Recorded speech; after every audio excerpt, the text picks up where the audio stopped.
Welcome to Cognitive Dissidents. This is Monica Perez of the Monica Perez Show.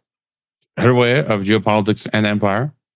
And Mike of Parallel Systems Broadcast and the Parallel Mike Podcast. And actually, I want to start with you, Mike, because you've been doing a lot of work on something that has been all over my mainstream feed anyway. What looks to be a very wobbly sovereign debt situation. The U.S. yet again downgraded by Moody's. I don't know how big a deal it is. And sometimes I don't over worry, but when it's on the front page of the Wall Street Journal a couple of days in a row, I got to wonder what's going on. So can you tell us it in a nutshell? And then I've got some questions for you. Yeah, for sure. You know, it's interesting, isn't it, that now we're starting to see the mainstream media talk about things like a financial reset or a bond market collapse. Just a few years ago, when I was talking about things like that, it really was fringe. You know, if you were saying that stuff, you was a crazy nut job conspiracy theorist. But even Jamie Dimon of JP Morgan this week said that he expects the American bond market to crack. And the other strange thing is you've got Scott Bessent coming out constantly defending the US, saying we're not going to default. Just the fact that you've got to say we're not going to default tells us that something serious is going on. So I'm not sure if they're preconditioning people, but in essence, the bond market is starting to go through some serious problems. And I think the most important thing for people to realize is that the bond market is the financial system, particularly the sovereign debt. That's like the base layer of everything.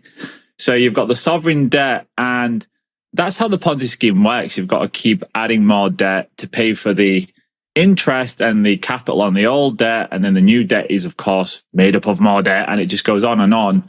So when you have things like people reject that sovereign debt, which is what's happened, the US had a 20-year auction and it had very low demand. Japan had their 30-year bond and 40-year bond go to record high yields, which for people that don't understand that, when the yield's going up, the interest rate's going up, that's not a good sign. That means the price of pre-existing bonds are collapsing. So just to give an example, Monica, if you issued a 20-year bond and it was 2% yield, and then 3 years later you issue a 20-year bond and it's a 5% yield, the people are going to look at those old bonds and say, well, wait a minute, there's a 5% yield here. I'm not paying for the 2% yield. So your existing bond falls in price. And what's been happening is the long-dated bonds have been collapsing in price and going up in yield, which tells us that the system is rejecting the debt. And as you know, if you take away the debt from a Ponzi scheme, then eventually you get the collapse. So this is serious for us and it's why we should be concerned, is because that sovereign debt is also what is held by all the commercial banks. So all of their reserves are in this debt. It's held by the pension funds. It's held by the insurance companies. So what we've got right now is, because the value of that pre-existing debt's collapsing, you've got huge unrealized losses throughout the system and probably insolvencies. But unless those insolvencies manifest because something happens, like, for example, the banks are forced to sell the bonds or there's some kind of run on a bank, then they're just sat on the balance sheet for now. But of course, we saw with Silicon Valley Bank a few years ago that unrealized losses do become realized at some point. And then you see a banking failure. So everything that's happening right now is kind of unprecedented. And I think it's just another step towards this big financial reset, which I think we're going really fast towards right now. You're totally blowing my mind, because we're seeing, I think, correct me if I am wrong, just the inevitability of the cycle of these highly controlled financial systems. In that, while you're talking, I was like, but they've been trying for so long to get the inflation rate going, to get interest rates up, because they had ZIRP, zero interest in perpetuity, because of the 2008 collapse.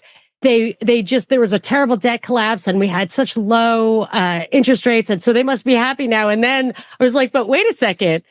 If all those values are collapsing because interest rates are going up, you've got another debt collapse on your hands. That's precisely it. If you take interest rates to close to 1% and then you have institutions, pension funds, banks load up on those bonds for a decade at those artificially low interest rates, and then you have yields spike at the fastest pace on record, it essentially renders the system insolvent. And like I said, it's all sat there on the paper. But the way I liken it, Monica, is it's very similar to the 1920s when you had this mega bubble in asset prices. So I remember that was just a stock market back then. But the way that unfolded is as the collapse happened, the 1929 bubble, and it burst, you had all of the banks who had loaned a lot of money out when interest rates were really low. It was just the same. They had these kind of unrealized losses because as soon as interest rates went up, they had to start calling in loans and people defaulted. So the banks ended up folding. Well, it's just the same now. It's kind of like a building and they've hollowed it out. So they've took away all of the internal walls, the windows, and it's still standing. But when you hollow out a system by getting all of the pension funds, the banks, the insurance companies insolvent, you get everyone invested in these extremely overvalued assets. Everyone's kind of just waiting for the bomb to go off. And when it happens, it will be like an implosion because we're all tethered to this system now.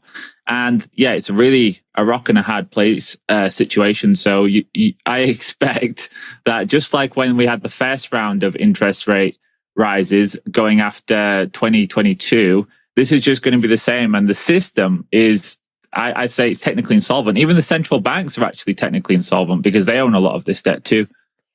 And when I look at this, I remember when this was happening, when they were borrowing like crazy at super low rates. I thought eventually these rates are going to go up, and that's going to be a disaster for the U.S. deficits, which I do want to talk about in a second briefly.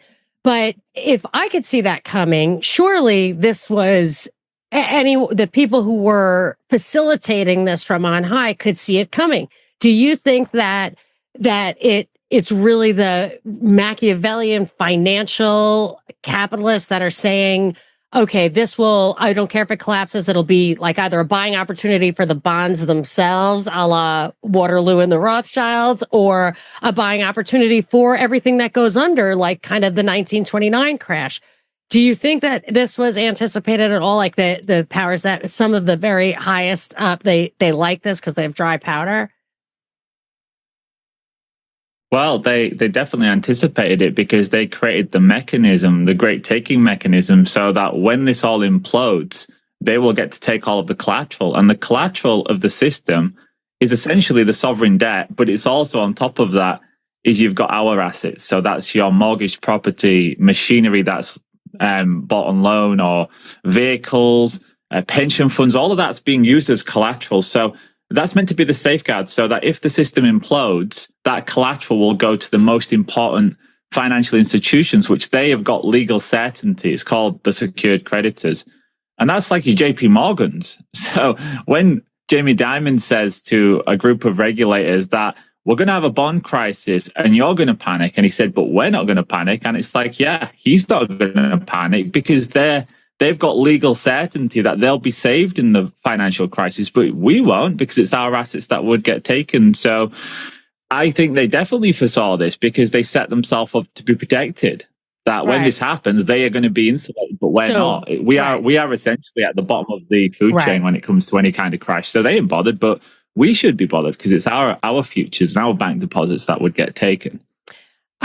Yes, and the way that works is if you are the first guy who gets paid out and you lent them 50% of the value of the asset and the asset falls in price by 50%, you get 100%. That's really how it works. I was a high yield banker. Those guys get paid 100%. I was going to ask you about that. Yeah, they get paid 100%. I'll save high yield didn't. High yield didn't. High yield was at great risk, which is why half the time they didn't get anything, which is why they had to get more than double the interest rate. But I thought high yield's very moral. But you know, during the Lehman Brothers collapse, in the days going up to the collapse of Lehman Brothers, which was right on the precipice of the GFC in 2008, JP Morgan suddenly essentially stole $8.5 billion worth of assets. So they cleaned out Lehman Brothers just before they collapsed. And they got took to court afterwards, and it went on for about 4 or 5 years because they said this is highly suspicious. They did the same took all thing these with assets. MF Global. MF Global was something that happened here. JP Morgan. They did the same. It's called fraudulent conveyance. That's you're not allowed to do that. Exactly. and the judge in the court case said, well, technically JP Morgan had access to those assets legally because they're secured creditors, which means they can loot the system as it implodes. So, it does beg the question, are they setting up to implode the system to take all of their assets? That's the question you want to ask yourself. But either way, I think it's going to unfold in a major financial crisis eventually. There's no way to keep this system going in perpetuity. And at some point, it has to have the reckoning. And, you can kick as much as you want. But I think when you have the sovereign debt, which is the base layer of the system, start to collapse in price, that's really the end game. Because what people are doing now is cycling out of that and into assets like gold, which is kind of the exit door. Gold's the exit from the system because it has no counterparty risk. Well, I want to move on. I want to say one thing about the debt, but then I want to move on to how that collapse might play into some of the geopolitics we're seeing on the world level from, in all corners. Let's get to that in a second, but I just wanted to make a mention of the big, beautiful bill that Trump got through Congress, and using, you're supposed to pass something like that, you should have 60 votes in Congress. They use something called reconciliation. It's not good. It bypasses the process, our checks and balances. We don't like just straight majorities. That's not what the system is based on. But he's getting it through, and it has a lot of spending and has a lot of tax cuts. And as a person who thinks that taxes should be zero and taxation is theft, that's the only thing worse than that is taxing future generations, is borrowing it. So I would really like a balanced budget. They absolutely would never give that. What's happening here, though, is this big, beautiful bill 10 years from now will increase budget deficits.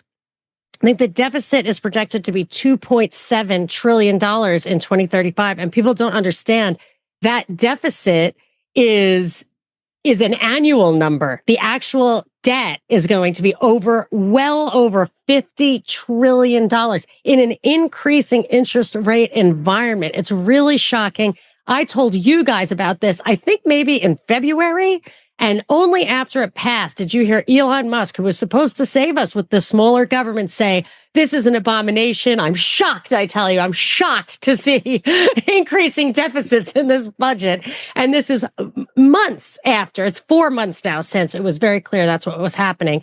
So it seems to me there's a lot of stage acting going on at the top. But stuff like this just demonstrates in my mind that there's something going on at a much higher level. And we're just distracted by the lines these actors are saying. Yeah, and the question is, who's going to fund that bill? Because if the bond buyers internationally are rejecting the debt, and that's why the yields are, of course, going up, then who is going to buy it? Well, I'd argue that they're going to try and force it on American citizens, for one. And the other way that I think they'll do it is through stable coins. But I mean, really, these are fringe ideas. It's like desperation America now trying to get the system to keep going. So I don't know how far they're going to get down that path. And like you said, that 2.6 trillion estimated, that's without a recession. If we have a recession or a depression, right, you can add a 10 trillion to that. Yeah, and I saw a quote, Treasury Secretary Scott Bessent and other banking regulators have pledged to loosen capital requirements to let banks hold more treasuries. And if you also add to that money printing as a way to get those bonds monetized, that's just like 1-to-1 inflation, if at best. So then that adds to the interest number. Like your interest rate goes up in percentages. So if you have a 3% interest rate and 4% inflation, you have a 7%, and that's when it really spirals. And some of these articles, even in the Wall Street Journal, Jamie Dimon and stuff were saying, well, there's a tipping point. And I don't see how you get from here to there without falling off that cliff, really. But I don't believe it because the interest rates aren't fully spiking right now. Why is it not baked in better? The interest rates should be higher, in my opinion. Well, I mean, you've got the US 20-year. It went from 1.2% in 2020, and it's currently above 5%. But 5% sounds like a normal number. It sounds like a normal number, but it's not the level. It's the rate of change. Quadrupling. Because that means that anyone who bought bonds, a 20-year bond, at any point going back, I don't know how many decades now, those bonds have collapsed in price. And in Japan, it's anyone in history who ever bought a 40-year bond is underwater in terms of the price of those bonds. So that's how you that's how you render the system insolvent. It's that rate of change. But I wanted to ask you, Monica, I remembered that you was a bond trader. What was the No, I wasn't a trader. I was a banker. Banker. Yeah. What was the highest graded bonds before you got to junk status? Do you remember? Geez, I think a single B would be just junk. No, I can't remember. It's been a long time. What is it? It doesn't matter. It doesn't matter. Sorry for putting you on the spot. What is it? It's the triple B. The triple B bond is Standard & Poor's. Oh, yeah. Yeah, and Donald Trump has been talking about his triple B bill. He's literally been saying, "Oh, my triple B bill." Oh, the big beautiful bill. And oh my gosh, that's so I'm like, funny. come on, guys. This is like, can't you put the dots together? He's talking about a triple B bill, which is the last grade of bond before you I get was to going to jump. say triple B, and I was like, I can't remember which way it works. No, you're right, because I think you're correct, because with Moody's it is the B. It's BA or something stupid. Yeah. But anyways, but no, I just that's found not that quite good. ironic. Yeah, I just found that quite ironic. Yeah, I think that they know exactly what they're doing. Plus, he's such a troll. What was Roy saying what he did? He was trolling us earlier on something. Trump. Oh, that he tweeted out. I think he threw a bone to the QAnon folks. He said Biden, on Truth Social, he posted that there is no Joe Biden. He was executed in 20. Executed. I didn't see that. But I just wanted to add, you mentioned Jamie Dimon, and I just found it interesting. He came out saying we shouldn't be stockpiling Bitcoins. We should be stockpiling guns, bullets, tanks, planes, drones, rare earths. And that's juxtaposed with Mexican billionaire who just came out, Ricardo Salinas Pliego, who owns TV Azteca, Electra, Banco Azteca, all that. And he's saying he's going to put 100% of his asset savings in Bitcoin. And that for me is like the alarm bells. I'm like, I wouldn't put 100% in gold. I wouldn't put 100% in anything. And I was just thinking, if people remember the 2010s, I forget what year exactly was it, 2011, 12, 13, something like that, where silver went from like $25 an ounce to $50 an ounce and then back to 25. So imagine if you had gone all in on $50 an ounce silver, and then it halves. You just lost half of your savings, and then Senator, what's her name, Cummings or whatever, who's promoting the strategic Bitcoin reserve bill. She's just out again this week talking about all this stuff, and I'm just thinking it sounds like a classic rug pull, right? Like hey guys, put 100% in Bitcoin. And how do you even value it to like just determine where is a buy and that it's actually trading freely in the market? I mean, those things are notoriously, gold and stuff, they're controlled. Those prices can be controlled, or so they say. And just, I guess, to your earlier thoughts, Francis Hunt, who we both interviewed, Mike, he tweeted about the debt collapse, and he's linking it. Like you're hearing all this talk about China now. Macron came out, Hegseth, pushing the war narrative escalation on China, and Hunt says exactly what you guys are talking about: the debt collapse. So they need a war to mask cover this financial crisis. And I just thought of this story from the 1970s in Mexico, right, where you had the president come out. The Mexican peso was in trouble, and the president comes out and says, "We are not going to devalue the peso." And there was this American businessman, I forget, I read this story a few times over the years, and he was working with their company in Mexico.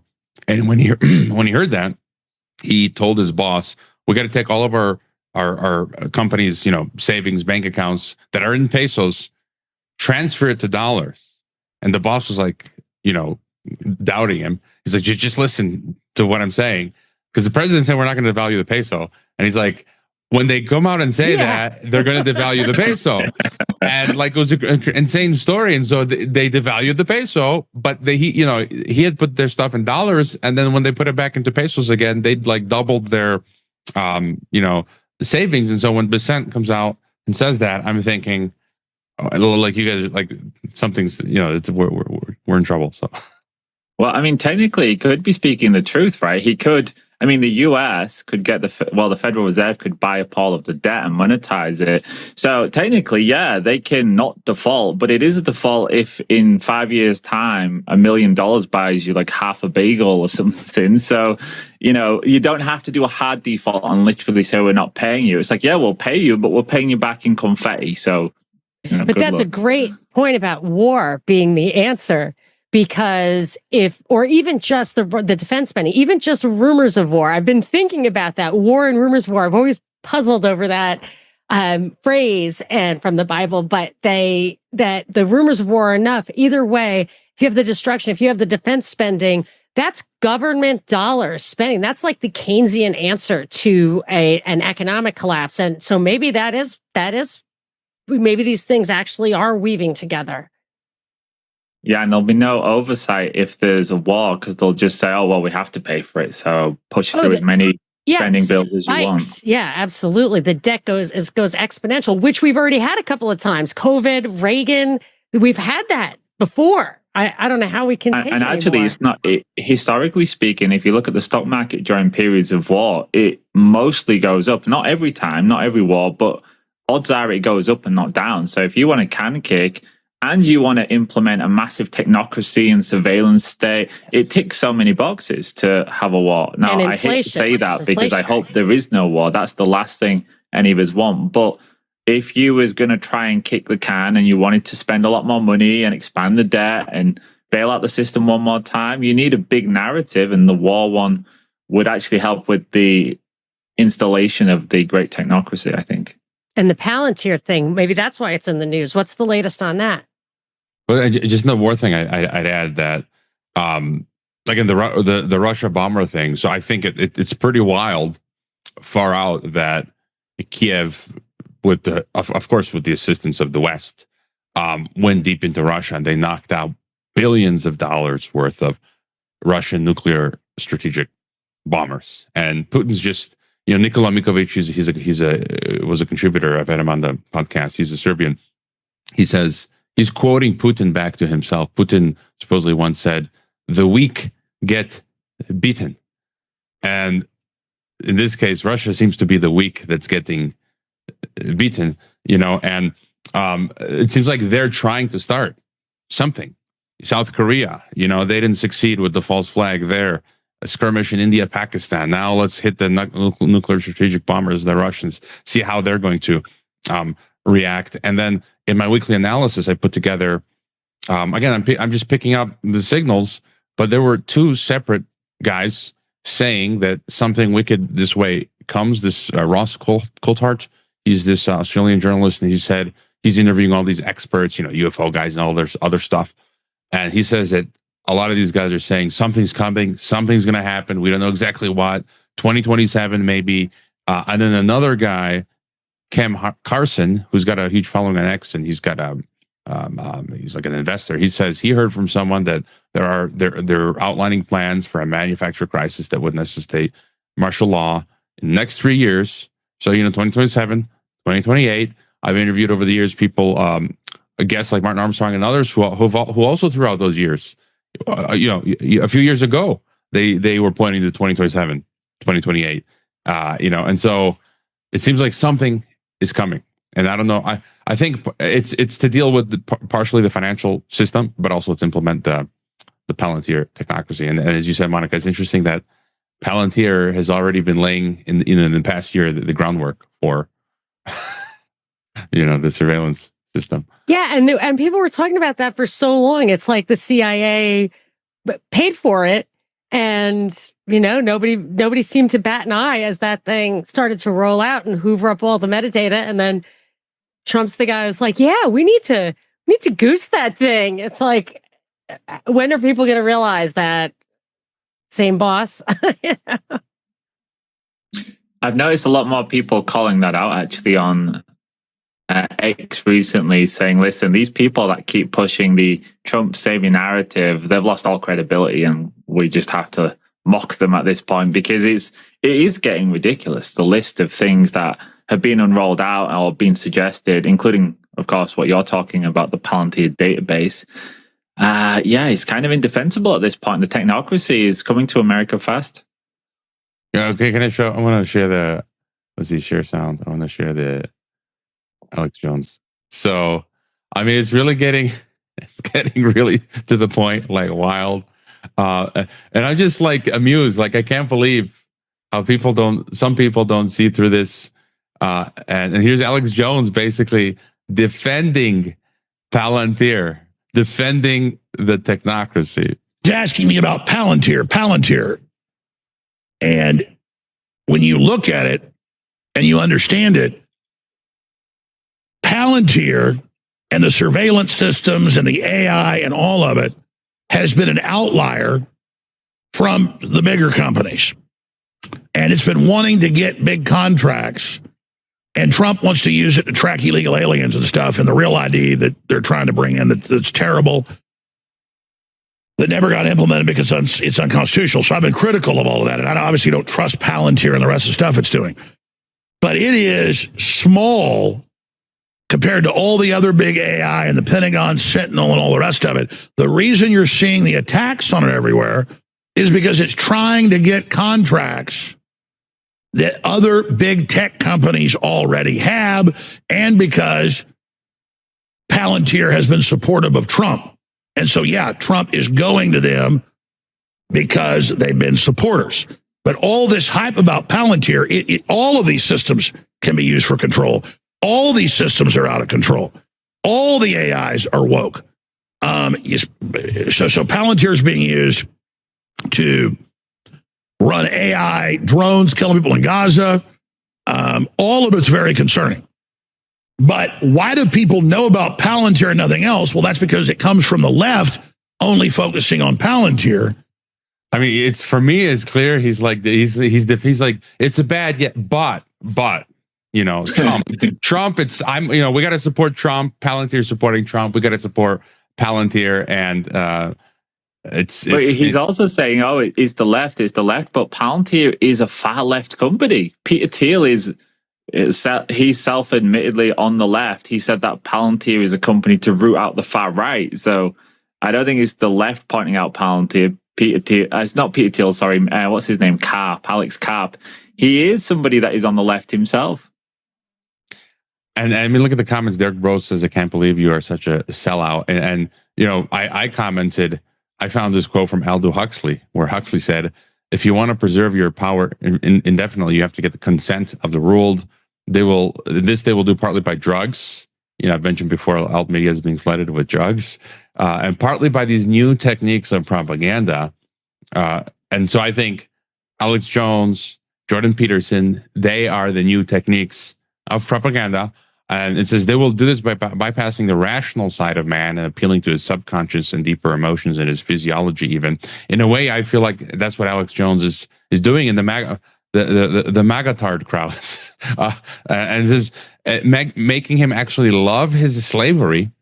I think this is the danger, that people may be in some ways happy under this new regime of Palantir technocracy, but they will be happy in situations where they ought not to be happy. You ought not to be happy under Palantir technocracy. And then, you know, a whole bunch of other people like that I respect. Michael O'Fallon says the sad development of Alex Jones selling out to, quote, inevitability as he defends the liberty-ending purposes of Palantir and, 7 C's who have interviews. He says, when you're talking about that split between Musk, we've seen this time and time again, don't we? And he says it's all fake. They're all on the same team. And Jason Bassler had a great meme here, the Scooby-Doo. You take off the Palantir hood and it's World Economic Forum underneath. And I really thought I saw you just interviewed Chris Rossini. I've bookmarked that. I haven't seen it yet. He said it was one of his best interviews, I think, that he's given. I really loved his tweet here. He said, food for thought. Tons of Americans have come to realize the fact that Republicans and Democrats are a false choice. The two are artificial opposing forces. They both lead to the same destination. Here's the food for thought. What if the U.S.-China enemies thing is the same setup? False choice. With Republicans and Democrats, it's the Republicans who play the role of good cop. They appeal to the good instincts in people against the totalitarian Democrats, but it's all false. They're all just totalitarians. And then zoom out. What if it's the same thing with U.S.-China?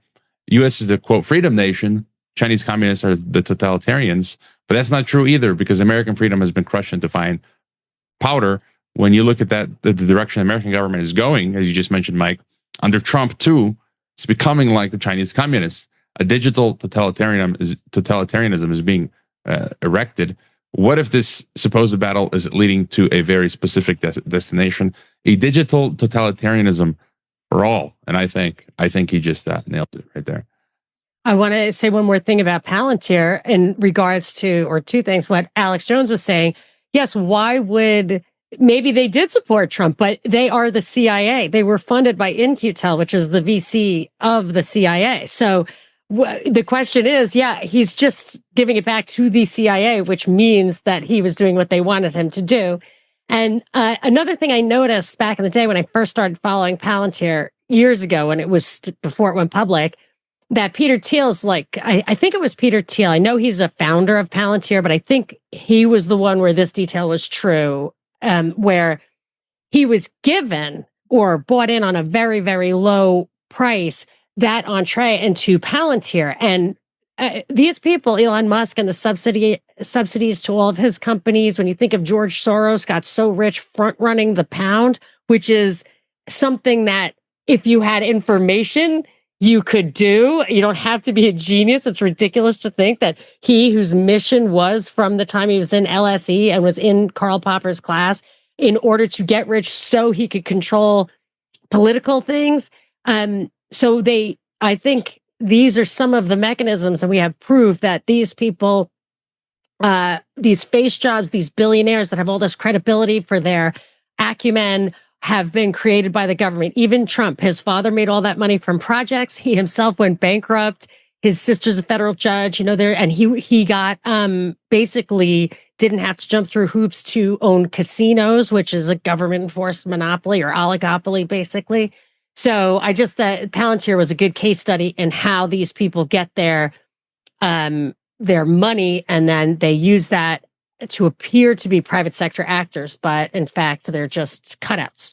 Well, people are saying it's fascism. It's like, China, you mentioned there, Roy, about the dichotomy between China and the West. Well, China just goes straight through the state, and in the West, we do it through the private companies that are being paid by the state. So you can have your communism or your fascism, but it's both totalitarianism. Or the private companies that were created by the state. And I watched last night the 3-hour interview with Dr. Robert Epstein on Danny Jones, and I've interviewed Epstein 5 years ago, I think, and he was talking about this stuff. And I think it's quite clear, the total information awareness that was around 2001, yes, that was shut down.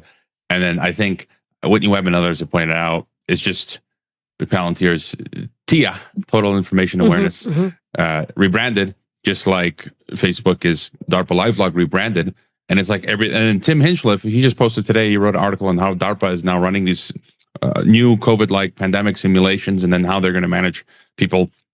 And it's like DARPA is the brain of all of this. It's like, I was thinking, that would be a great avenue of research. The problem is finding, it's hard to come across good info, but basically I wouldn't be surprised if DARPA just created Amazon and they created the internet. They created absolutely everything. Like, I was just thinking last night after listening to Robert Epstein's talk, I wonder what is in the halls of DARPA in those labs. Like, I bet our minds will be blown with the stuff that they have in there. And as you say, Peter, Bitcoin came from yeah, you find the room like, oh, here's a bit that, and I think it takes, a lot of capital, and you need the tech to develop these systems, like the computer systems, the software systems, all the things that they have. And you need teams to develop, to create these ideas of all these things that we're using. And it's all, and it was something he mentioned in his interview with Dr. Robert Epstein. I'm forgetting it now, but that as artificial intelligence is coming into being, like what's happening now was sort of the idea that they started with for us to create this sort of closed control system. But you just pointed to something really important that people don't often acknowledge, is that in America, they're so successful because they always deliver it as though it was private and you've got free choice, so that you adopt it and then you help advance it, which is what they did with digital currencies. It's what they've done with AI.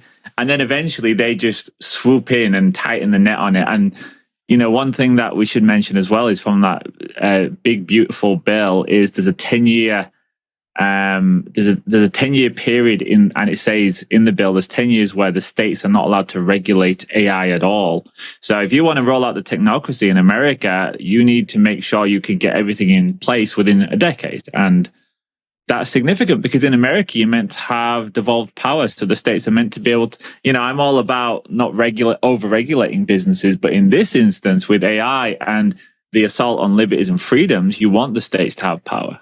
You don't have to regulate it. You just have to not subsidize it and give it special treatment. So when Hervoye was saying, I'd like to see how all these things, the documents on how these things were created. I've seen some, like, for example, they created Google. They wanted it to, or what they did was they had a contest. DARPA had a contest, and Sergey Brin won the contest. Then he got the seed to do this. And because he had such a great advantage, nobody could really compete with that. And then in an article I was reading in that Quartz online magazine said they want the private sector to pay for all this stuff. But Sergey Brin was in the same little Johns Hopkins incubator as Mark Zuckerberg and Angelo something or other, who made Quora and Facebook. So I think that they all kind of have that same relationship. And similarly in AI, one thing that AI has this tremendous advantage is the way it kind of isn't held responsible for copyright. Like, it just trawls everything, which is, people put their creative wares in with an expectation of copyright, which I'm not a huge fan of copyright, but that's the system that people have relied on. And these things just hoover it up and then can create with this power. And this is where the subsidies come in. Trump signed all this stuff. Meta, just in the newspaper today, is signing up for 20 years of an Illinois nuclear power plant. Microsoft did the same thing in Pennsylvania. And what they're doing is they're paying for that. And you get the nuclear power, and they like the AI servers and stuff. They power mostly on natural gas. So they're going to get all that. But Trump signed like 5 executive orders or 5-part executive order about facilitating energy, coal, nukes, fast tracking it. 18 months for a nuclear reactor permit. My little pool house took 18 months to permit. And because they're fast tracking and they are in control of that regulatory process, I don't think you even have to specifically regulate it. Just the private sector wouldn't fund it. It wouldn't have been funded in the first place because we have plenty of labor. We don't need that.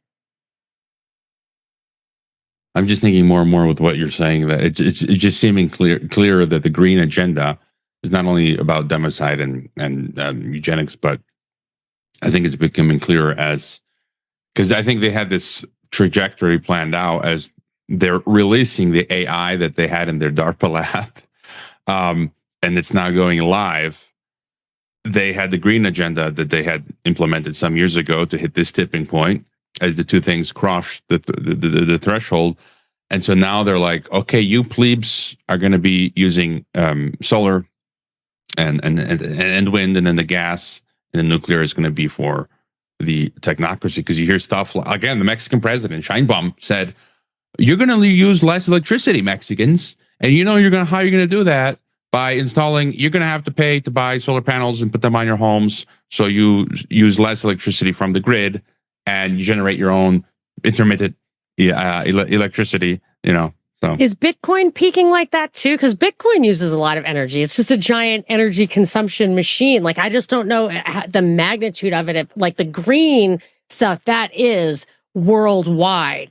And now they're saying, oh, well, it's a little shaky. Let's bring all the fossil stuff back on, the nukes back on. Obviously, it went offline so they could put all the green stuff that we're going to have to use. But I would wonder about the proportion of Bitcoin, because if it's reaching the end of its, they don't need it to demand energy anymore if they've hit that tipping point. So I wonder what that means for Bitcoin.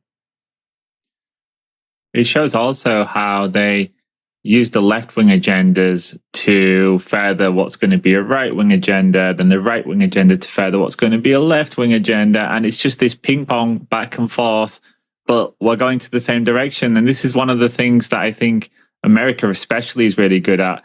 You've got all the people on the right saying, oh, this green agenda is from all those guys on the left. And it's like, well, wait a minute, it's that same green agenda that's now pushing for this big rollout of nuclear that's separating the energy system from the people in the state. So, another one was how Biden supposedly blew up Nord Stream, but that really set the stage for Trump to leverage Europe in terms of tariffs and LNG. So there's always a synthesis that I see between the two sides, but a lot of people don't see it that way. And it's a really powerful tool because it allows you as a nation to say, oh, well, that wasn't us, that was the other America. That was the other side. It drills down even more than that to where the parties themselves and any kind of conspiracy or cui bono or anything, that also gets sanitized because they put on the individuals these behaviors. So Biden is currently being investigated for cognitive decline and using an auto pen to sign pardons for his own family, as if someone snuck around his back to sign pardons for his own family. And that the scandal is that there was an auto pen used instead of the scandal being that he pardoned his 3 siblings and their spouses, which when Nixon was pardoned, Ford announced, carried around in his pocket, the Burdick v. United States that was a dictum that said a pardon carries an imputation of guilt and its acceptance carries a confession of guilt. So they're trying to make Biden look incompetent and not investigating corruption, just incompetence, so that he's not responsible for that. But on the bigger picture, he's not responsible for anything that he did that bridged the 2 Trump administrations, which I consider to be one big 12-year long thing. Similarly, Trump is a megalomaniac who shoots from the hip and isn't super well informed, but he just, he's just a wheeler dealer. The Republicans aren't responsible for that. There isn't anybody pulling the strings on him. He's just, and Elon Musk, like, I had no idea about this. I just popped in and I was a little bit high and I got 5 other companies to run. So everybody involved in all this stuff, and like George Bush was an idiot. He was so stupid. He didn't know what was going on. Anyone involved in this stuff, they're like the classic scapegoat. They're all the sins of the party, the society, the politicians, whatever goes on that person, and they make that person seem irresponsible or irrational so that you don't see the obvious truth that nobody's working for you. This machine is in the control of somebody else who is benefiting. All I'm going to say is ping pong politics is a great name for a podcast. Let's put that in the title. But I just want to, something that it's been kind of bothering me. I have guests, some that I ask on, others that ask themselves on or have agents or whatever. And I'll talk to interesting folks, but I've had a few and it just blows my mind. And they're playing ping pong politics. That's their ideology. And they're liberal leftist globalists. And they'll say, they'll talk about the far right and disinformation, and basically they're pro thought crime. And in my interview, I often will bring out Orwell and thought crime. Like, don't you understand? It's not left or right. It's like, so you're okay with thought crime? Like, so if you think something wrong that the government doesn't like, you should be arrested and fined. And like, that's essentially what they're promoting. Like, we need this information, and people can't say what the system. Anything that disagrees with the system, and then like they actually believe this stuff, and I'm thinking it's so un-American, and it's like, and they're coming from the left. Well, it's like, well, haven't you read Orwell? Aren't you against what 1984 says? Like, they actually support it, and I can't believe it. And it's a uniparty thing. It's bipartisan. It's I've had Democrats question voting, which I don't care about at all, but they're like, well, if voting leads to Trump, then we've got a problem. I'm all for, I'm fine with like a monarchy or whatever, but I don't want a totalitarian dictatorship. And that's definitely what you're going to get either way. No, you voted the wrong way. No, I'm sorry. No, but I mean, we're also like we're clearly seeing that, there's no difference between essentially the Biden and Trump system. They're just implementing, they're just, as Mike, you were saying, it's ping pong. So Biden took it to one level, and now he hands the baton to Trump, and then he just takes it further, It's a little bit depressing in a sense, isn't it? Because you look at it and you say, God, they're just so good at pushing the ball further up the field. Like, every time you think, oh no, people might start to disengage from that, and maybe ask, because I think really it's always bottom up to force change. Like, yeah, the political level is always going to be corrupt, but if they can't get public support for something, it's kind of impossible. It stalls everything. They have to get us on board. And if we assert ourselves more, they'll have to lower the threshold of what they're going to do. It will get weaker and weaker. And that's our power, is to be able to say, actually, we don't agree with that. And then they'll say, okay, we'll roll it back a bit. Kind of like with COVID in the UK. I remember every time they tried to turn the screw a bit, they'd keep doing it until people started to just say, oh, screw this, we're not doing it at all. And then they'd say, oh no, we've taken that rule away now, because they always wanted to make it seem like they had power, but they really understood that the people had the power, because as soon as they started to dissent, they'd have to make it seem like they were rolling back the rules. And it is kind of crappy to see that in America, especially, they're just so good at getting people to just support the next move up the field, the next move. And the problem is, at some point, you know, I don't think it matters why people vote, because if the technocracy does get installed, they don't need our votes anymore. You know, it's game over at that point.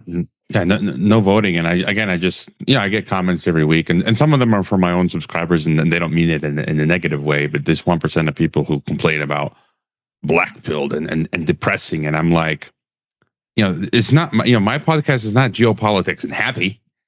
You know, go listen to travel podcasts and channels and cooking and you know, the stuff that we're looking at is, you go to any news channel, it's all dark and depressing. I mean, it's not about, the point isn't even about that this is black-pilled or depressing. Like, it is what it is. We're looking at this stuff. This is reality, folks. And if you can't handle it, go watch Sesame Street. You know, don't watch Sesame Street. That's the worst. I just get throwing out just the whatever. No, I mean, it's like so corrupted, it'll really depress you, because they do that to kids. But the black pill, what I think people have to understand is hopeless is not society or humanity or our souls or any of that. What's hopeless is the existing institutions are not going to produce a hero of a leader. And I like the institution of the Constitution and the Bill of Rights. I mean, I'd rather have the Articles of Confederation or whatever, but if we could actually just restore that. So I'm not even saying, I mean, I like the process. I think the problem is these processes. So like when they passed the spending bill and did it with reconciliation, which is just disingenuous, that's bad. Like if you got the process back, that would work. The institution itself perhaps could be salvaged. Somebody like Ron Paul was working to salvage it. But they're not generating a pope or a president or whatever that's going to be your salvation. So, but the more you delude yourself, the longer that goes on, and the more you have the ping pong politics, because the institutions compete. So the black pill really should just be: there's no hero going to save you. But but I think that ping pong politics, which is a great expression, I think it derives here anyway, probably from that Karl Popper theory, that George Soros thing, where I feel like he almost invented tribalism, acting like he was observing it, but I think he was really inventing it, and they were observing, like with those rules and stuff during COVID. Maybe not that specific example, but how you could manipulate people by dividing them into two different quote tribes. It's like goes with that cult of personality thing. The 2017 SPARS document showed very clearly that if they wanted at least half the people to follow something or to reject it, they would get a super partisan president to embrace it, and that would make the other party reject it. And that's how they got half the people to accept the vax right out of the gate, was by making it like that. So I think that's the cult of personality of Trump, whatever. That's what makes these tribes here fight against each other while the ball moves forward, even though they don't really they're not all embracing that. Well, I guess with Trump's getting them to embrace the technocracy, which is really pathetic. But in their souls, way back, 10 years ago, you could see how much they loved Ron Paul, just from probably their heritage. But yeah, the tribalism trumps it all. But I think the other issue is it's less as time moves on, the ping pong stuff. It's the fact that power, absolute power corrupts absolutely, and that power has become so centralized. You can't think like back in history, because globalization. I mean, we're a world government. I mean, this is not 500 years ago, 1,000 years ago, with the technology that we have with globalization, where everything is intertwined. We're now moving into a place where power has been so concentrated financially, politically, at the global level. So we're at that stage now, which sort of explains how everything's captured. Everything is, most things are more captured now than they were many years ago. And in 1 year, they're gonna it's just increasingly getting exponentially more captured. And just in the whole black pill thing, it's like, when people say that, it's like, I'm not even thinking, but that's not my definition. It's like, a doctor isn't a black pill. His job is to diagnose the patient. You do what you want with it. You call the doctor, like, oh, you have this disease, you're black pilled. And it's just like, no, it's like, I don't even think in those terms. I have my coffee, the sun is shining, I'm happy every day. I'm like, oh, let's see what Trump is up to. Let's see what Peter Thiel is up to. It's like, it is what it is. Okay, I do my little report podcast, and okay, I go outside and have a nice meal and enjoy the rest of my day. And so, again, the way people think, and just one other point, we had this in Sunday in Mexico here. They changed the laws. There's all this rah-rah about Mexico, where now people can vote for all of the judges of the court, and it was like super low turnout. Nobody cared. And it's like, nobody cares anymore because they're seeing through the facade. It's like, what's the point? We're being run by corrupt oligarchies all across the planet. It's like, and then people tell me, like, Australia, you're fined. I think you get a fine if you don't vote. You have to vote. And then someone who lives in, was it Bolivia or somewhere, Ecuador, I can't remember, that if you don't vote, they fine you a month of the average salary. And I'm like, I'll pay the fine. I don't care. I'm not going to participate anymore. When people get to that point is when they would stop paying taxes, which is what's the most insidious thing in the US, I don't know if it's everywhere now, is withholding taxes. Your employer gives half of your money to the government before you get it. And you can't protest. You can't execute a tax protest because of that. Yeah, I was speaking about this the other day. I was saying, surely at some point in this whole unraveling, when people lose their jobs, or there's people that are just the screws getting so tight on them that they can't afford to pay everything, and they're getting more and more stressed, that at some point people are just going to en masse say, I'm not paying the bills, I'm not paying the council tax, or I think you've got state taxes over there, I'm not going to pay my water rates and all of this. And it's going to be, I think a mass movement will eventually come from that, and maybe it will be top down psyop, but I think at some point it has to happen, because I know a lot of people are struggling right now financially, and we ain't even there yet. We haven't had the financial collapse, or maybe that's why they're automating everything. Yeah, well, that obviously for them, that's the dream, is that they can just take it straight from you. If you say something wrong, it goes straight out your bank account. But I don't know. I do think at some point the whole structure will naturally start to fall apart. People won't believe in it forever, but I'm guessing that that's factored into the plans as well. So, there's the pushback that people believe in now, but once that crumbles and they think, right, I got screwed again, I'm guessing a lot of people will check out of the system and say, I don't believe in it. But then there'll be something else. There's always going to be something else. I'm saying that's why they're converting everything to, they're automating their AI and stuff, because if you drop out, they don't need you anymore. Yeah, but I personally believe that the technocracy will implode. I don't know about you guys, but I don't think it'll work, because I know it's run by machines, but ultimately humans are the ones that make the world work. And if there's a mass movement against it, I think it would crumble. It's whether we get to that point. I mean, this is where we have the argument between 1984. Is it going to be totalitarianism with the boo, or is it going to be more like Brave New World, where people actually, they enjoy their 15-minute cities, they like it, and they want more of it? So I don't know where we're going to end up, but I do think there's a potential that the AI systems crumble unless it has mass support. I just don't see how they would make it work otherwise. I mean, it would work they could use it in a totalitarian way against the dissidents, but people en masse are going to have to embrace it somehow. Otherwise, you just have millions of people throw their hands in the air and say, I've had enough, and that wouldn't be a nice world. Do either of you think that sun cycles could interfere with their ability to use tech as a control mechanism, or is that just too fringy? Last week there was a report of a geomagnetic storm. It didn't seem to have been terribly strong, but I hope so. I mean, I think eventually, my issue is the timeline that, God wins in the end, good wins, but maybe for the rest of my life, I'll have to contend with the algorithm. Yeah. Ghetto, or my children or whatever. I've done quite a lot of work on the solar cycle, so I'm pretty. Yeah, I thought I saw something about that. I had Professor Zarkova on my show, and Yeah. she's the lady who predicted that we're going into a grand solar minimum, which is going to be where the sun goes through a period of real inactivity. So it's going to get really cold. And I don't know about you guys, but I had one of the coldest Mays that I remember. And it's wreaking havoc with the farming because we had a really warm April, like unseasonably warm. So all the flowers and plants started to bloom. And then we get a really cold May and it crushes everything. So we're not going to have any walnuts again this year on the tree. Wow.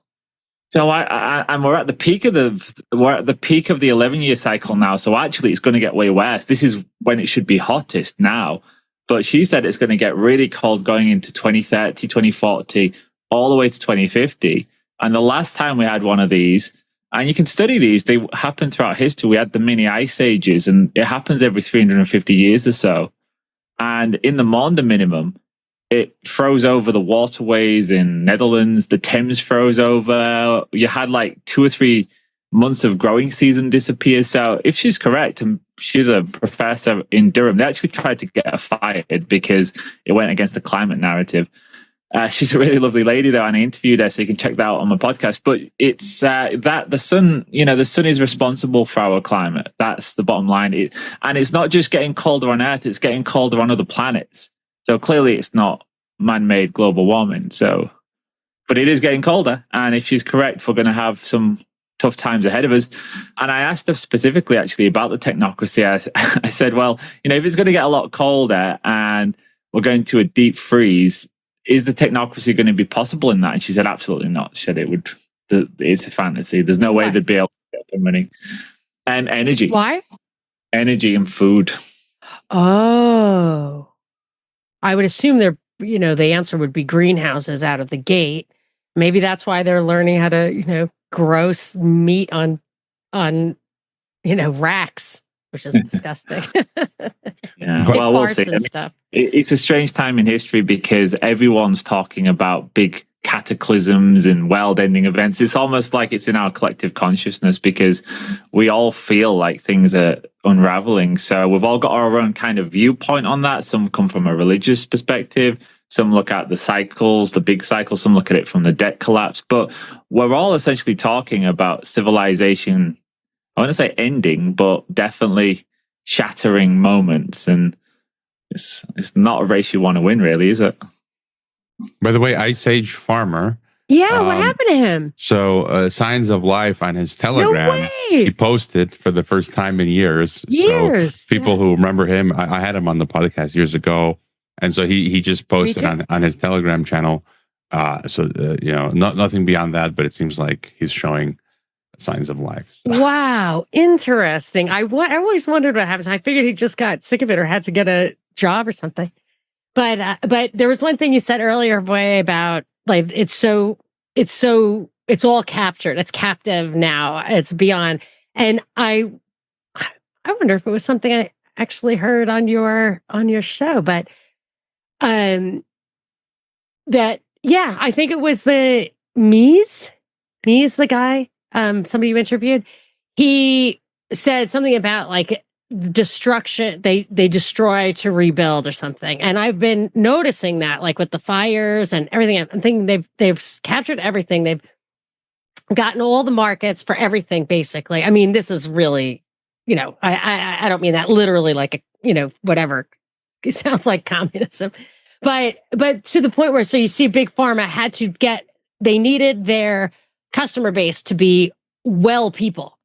7 billion people had to get injections. Like that to keep growing, you have to turbocharge into new markets. And whether it just comes to the neglecting fighting fires because you want that to burn down or dropping bombs. I mean, I really am witnessing the demolition industry here, obviously a very mature, robust industry. It gets a lot of work. These guys say that that's all they do is demolish stuff. And there's hundreds of crews here. So I've been observing that. And of course, Gaza comes to mind, what they're doing. And I wanted to tell you guys something I was looking into on that regard. So they started a humanitarian rescue thing called like Gaza Foundation for Humanitarianism or something. And BCG, did you guys read about this at all? Boston Consulting Group was in October hired to help the American, it was supposed to be like a big coalition, and nobody would go in on it because it was obviously not designed to deliver humanitarian aid, to the point where the BCG partner, he was put on administrative leave, and there's an investigation. And I dug in a little bit, and the big story, I heard this on 21st Century Wire, is the big scandal is the U.S. Israeli GFH went in there with 4 distribution centers for food, for all in the South, for 2 million Gazans who live everywhere, forcing them all to go to the South to get the food. And the idea was it's like a forced migration ploy. But I've been long expecting that Israel's humanitarian failure, so they create it's so bizarre anyway, they create a humanitarian crisis and then they act like they want to solve it. It's so stupid. But their failure to solve it is something that I felt was going to be used to get U.S. boots on the ground there for that stage of rebuilding, which is coming up soon, I think. And so the forced migration narrative doesn't really hold up in the face of the fact that Israel's getting tons of bad press for what's going on there, and they're organizing it to create chaos. So they put out tables. I read several articles in the Wall Street Journal. They put out tables. They put all the food boxes there. There aren't enough for everyone, and they don't have lines or anything. They're not distributing it. So they put it out there, and they tell all these people to grab what they can. And they have weapons. There are fights. Sometimes the Israelis shoot them. Sometimes they hurt each other. There are reports of the security just standing back and watching it happen. A lot of crazy things happening on that front. And so I dug into like who these guys were, the Americans, because it's not the American military. It's 2 mercenary organizations, like hardcore. One of the guys, Phil Riley, he owns SRS. And he was a consultant to BCG. He right now on his LinkedIn has an advertisement, from what I read in one of these articles, for $1,100 a day for experienced combatants to go over there. This is current. Other guys are in it as well. And so my expectation that they were going to use this as a stepping stone to get boots on the ground, they're already there. Like the humanitarian thing isn't leading to that. And from what I understand, we greatly underestimate the number of kind of boots on the ground because the mercenaries outnumber soldiers. So we don't even necessarily have soldiers everywhere. We have tons of mercenaries. And that's what these guys, they're in place there. So I just have a feeling that we're entering phase 2 of that, and that the U.S. is going to get involved in it. And then, of course, they'll hide behind the Trump's a hothead, or don't blame us, it's them kind of thing. And but I think that's where it's headed. And I think they destroyed to rebuild, and they know they're getting government contracts for it. It's shocking. I guess just a few quick points there. You see the constant good cop, bad cop, Netanyahu, Trump, Musk. There's old photos of Hillary and Trump, right? Yeah. Then you have the huge complex, the insane complex that they're building as cover as a U.S. embassy in Beirut. Like something's going on. And Sam Husseini, who I interviewed many years ago, he posited something interesting. He had the attack on the Messianic Jewish couple outside the embassy. Now they're escalating that anti-Semitism thing too to physical violence. Yeah. He made an interesting point, because I think a lot of these things are false flags. But he said they don't have enough. Because you have the Israeli settlers, the hardcore Zionists, but at the same time, a lot of Israelis who are not Zionists have left Israel, and they don't have enough bodies to fill Gaza for the new settlement. And maybe part of they're trying to garner sympathy with the American evangelical Christian Zionists to convince them to, maybe they'll to get them to go to live in Gaza. I thought that was an interesting thought experiment. I think there's something is something interesting. something to that. And then the talk, Michelle Trostadovsky believes the split is real between Netanyahu and Trump, and that America wants to create and take over Gaza, America, not Israel. And then I'm just wondering, like, what the further game is here. But if America took over Gaza, Israel would run it anyway. You know what I mean? Like, our own government is highly influenced by the same people, don't you think? I don't know. I think many things can happen, and then I think I've talked about this before in Cognitive Dissidents, that I think the play again is to create a Middle Eastern union. Yeah, I mean, that's the only thing I could see going forward long term is the big thing. So I don't know. Is the coast so gorgeous in Gaza that they could literally make the whole thing a resort? I mean, I've heard it has the potential to be quite beautiful. In which case, it would be a corporate enclave, a Disneyland. Which I've been saying from the beginning, they just want to make Disneyland over there. So it could be that. It could be that level. But yeah, I don't know. I never really believe in the rifts, but it's possible. And yeah, anyway. But it's all corporate. As you interviewed Daniel Esselin recently, One World Corporation Limited, right? Yeah, super fun talking. But at the end of the day, that's essentially what it is. It's not really. It's this one. It is a global corporation, and they're dividing the world into economic zones and no more, nations, nationalities. And so, yeah. Interesting. Do you remember that one? What's that book about? This is called Is that World Gillette? Corporation by King Gillette. Yeah. Oh, yeah. I read about that. It was Michael Rectenwald. In his book, Michael Rectenwald talks about how Gillette wanted to create one world corporation, no? Yeah. This is from 1910. It's a first edition. Wow. Was that expensive?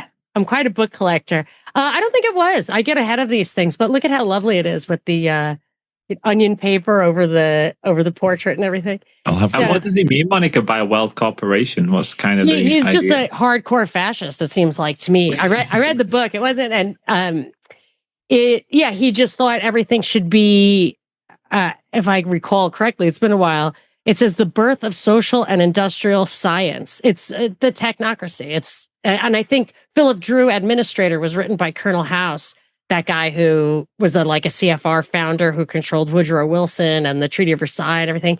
He had a similar thing. Like, there should be a guy, a technocrat, and they should just run everything. And that's where we're headed.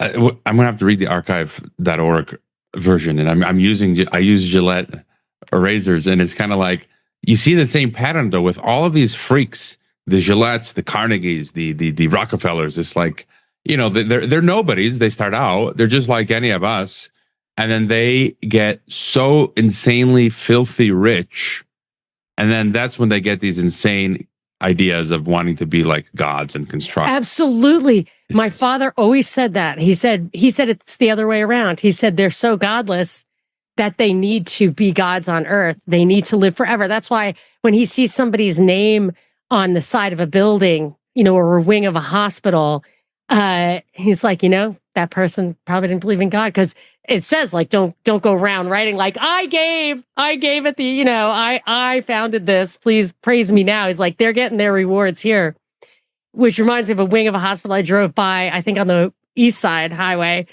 in New York, the FDR, and it's like Trump Pavilion, but you can see how new the letters are. This was when he first ran, like in 2016, and underneath it, what it was called, like, last year.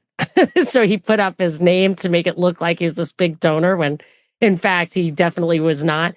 But yeah, that they want immortality. That's why they write their names on the side of the wing of a hospital or whatever. That made me think of someone. That's where logic fails with everyone, because people think, well, the billionaires are going to want to save us. The guys who have spent a life pursuing like as much material gain as possible suddenly don't care about their own safety. They don't care about the families. They're just going to throw it all away and risk their lives to save the little guy. It kind of doesn't make sense, does it? No, but I was going to say, I knew someone in Croatia. He's since passed, but he became wealthy, but he's a hillbilly, and he was doing what you said, Monica. Like, you see that same thing. He was building in his home in the village. He built statues, like literally like Mickey Mouse, like pyramids and odes to himself. And then he paid some musician to create a Croatian music album. and it was really horrible. It's kind of like, Croatian type hillbilly. And he'd drive around the streets in Croatia blasting his own music that he's singing to. And I'm like, it's so hillbilly. It's just unbelievable. Yeah. It's pathetic. That was just a miniature example of these guys who are just always building monuments. Yeah, he's not smart enough to hide it. Hide it behind altruism. So anyways, this is a God complex. But it's just incredible when you like what you brought out, World Corporation by Gillette, and yeah. Crazy stuff. I wonder if we have any. Did you guys have any other big topics that you wanted to? I guess just real quick, I thought this was worthy of mention since we're on. I guess just happened to be on the topic of World Corporation. Thanks to one of my listeners, they shared this clip from 11 years ago. And it's Henry Kissinger talking about the world government. And I found this very interesting. Guy Verhofstadt, who's this ultra insane EU globalist apparatchik, in 2009 says he's basically saying the new world order, satanic world government is multipolar. Multipolarity is the new world order. I've been saying it. Yes. And he says it's going to be it's going to be multipolar regional unions, and we're going to have an Asian union. I'm just going to play the clip from him. On a world level, I think it's absolutely necessary that we go in the direction of a network of regional organizations. We have the European Union in Europe. Maybe tomorrow in Asia, they shall create an Asian currency unit, like we have the Economic and Monetary Union in Europe. There is certainly also an enormous intense cooperation more and more in Latin America. There are the Arab countries. So I see a world order in the future with a multipolar world order, where you see a few big regional subcontinental organizations more important. So the network of these organizations, that is maybe the future for this world. Oh, and what do you know? South China Morning Post a few days ago publishes China pushes for a new Asian Union. It says a prototype for an Asian Union may be taking place. Multipolaristas, go Xi Jinping, go China, go Russia, build your Asian Union, defeat the New World Order. Yeah. Did you ever talk to Ian Davis? I interviewed him. He writes on Off Guardian sometimes. Yeah, he shared my Mies interview. He said it was a good. Cool. Yeah, I've had him on. I should get him back on again. I was thinking that I want to get him back on too, because he was very much a forerunner in articulating and documenting the multipolarity and how, like, old boss, new boss, same thing. Funny. I think Mike actually cut the clip for us, which is cool. You were talking about, like, I think they're false flags. This thing in Boulder, we had an attack in Boulder, Colorado. I've been waiting keep wondering, like, why are they pushing anti-Semitism? Why do they give it so much oxygen? And I don't mean like denouncing it. I mean promoting it. You can't talk about COVID, but you can be overtly, and it's really not anti-Semitism. Like, Palestinians and Syrians are Semites, and there's hundreds and thousands of them being killed. It's the anti-Jewish sentiment, and it is wrong and misguided. If you have criticisms of the country of Israel, the foreign policy, and our alliance with them, I understand that. But why would an irresponsible media give it so much airtime? And I think they want to escalate it because they want to bring in the anti-Semitism legislation. But so that's the one thing. The Messianic couple was the first thing they were supposedly killed. This guy didn't kill anybody, but he was an Egyptian who had lived in Kuwait for 17 years. He was so pale, there's absolutely no way he's like a strictly Middle Eastern guy. He came into the country in August 2022 on a visa which expired in February 2023, and he said he was waiting for he told authorities, court documents say he was waiting for his daughter to graduate from high school before executing the attack. So I don't know if he has 5 children and a wife. Did they all live here? How are they all here? Were they all on an expired visa from only a couple of years ago? It was a very, very fishy story. And then he said, well, I meant to kill myself, but I lost my nerve. I'm like, so you're waiting for your daughter to graduate from high school, but then you're going to kill yourself? Like, are you a good dad or what? But I just thought the video looked A little sketchy. A cop comes out, a solo cop, and takes him down. Like, it just looked a little acted. Can we pull that up from X or boy? I don't know how to do it, but I think do you have the video? Mike put it in our chat in I don't see Twitter. In the Twitter. All right, let's. Yeah. I don't know if that's got the video on it, Monica. Let's have a look. Oh, okay. Sorry, honey. It's Ken Klippenstein, but yeah, I agree. It's another one of those ones. Okay. I haven't looked massively into it, but it is very interesting that we keep having these things, and they always shout the slogan. Is this a mind virus? No, it would be different. It would be the one above it, but I don't think you'll be able to get into it. Yeah, maybe. Well, yeah, there it is. There it is. In those days, you were worried about Al Qaeda having a sleeper cell here. You were worried about ISIS weaponizing people over the internet. It was sort of foreign based. So people are standing around videotaping this guy. He's got no shirt on. He's got a white chest. He's holding Molotov cocktails in his hand. I don't really see any flames anywhere. And then it doesn't show it, but a cop just basically walks across the thing. He almost looked like a rent-a-cop kind of guy. I wasn't sure if he was holding a gun or a taser. Guy just gets on the ground and they cuff him, but there are no other cops around. It just, after I saw the video, I hate to stop down and watch videos, but once I saw the video, I was like, this just looks fake to me. So anyway. I just by default assume most of these events are. Yeah. Sometimes people get killed, though. You don't want to be insensitive to that, but the narrative is for sure. Yeah, but false flag does not mean that people don't get killed. Right. Exactly.